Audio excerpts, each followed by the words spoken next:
Bonjour à tous, nous sommes en fin de semaine et avant d'aller en week-end, je vous propose de voir ensemble comment planifier les journées de travail à venir.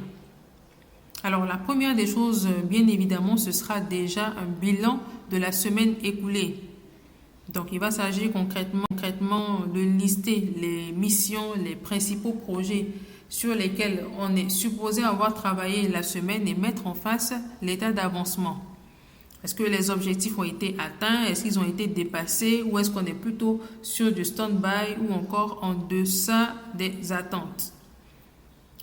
Une fois que c'est fait, ça nous permet déjà d'avoir une vue globale de ce qui nous attend la semaine prochaine. Ensuite, c'est très important de planifier les tâches à accomplir à l'avance.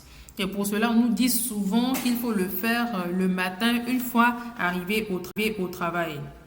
Moi, je vous proposerais plutôt de le faire la veille.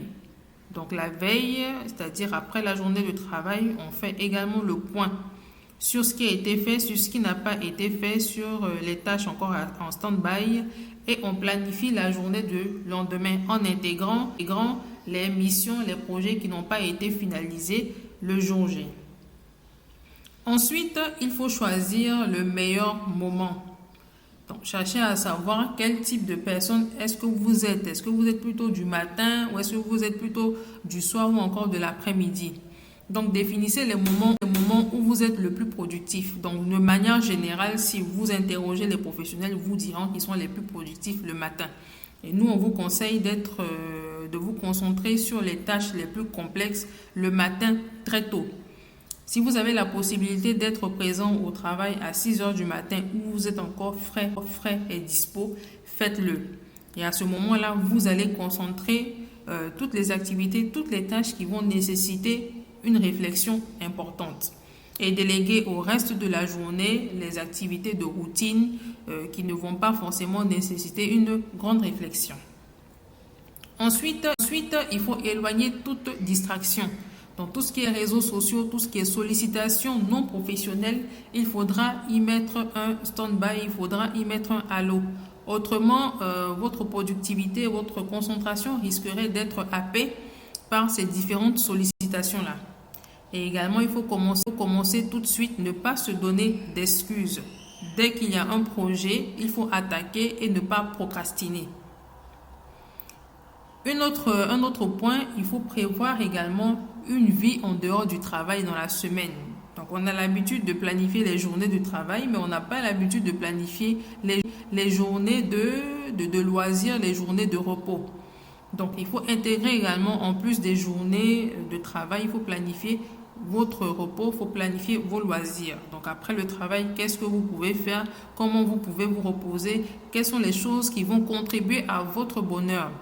Donc, c'est cet ensemble-là qui va vous mettre dans un état dispo, dans un état frais et qui vous permettra le lendemain au travail d'être encore plus productif.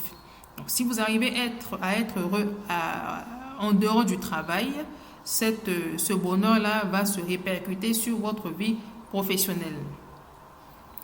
Il faut également attribuer des délais clairs, des dates butoirs à chacune des tâches, à chaque mission.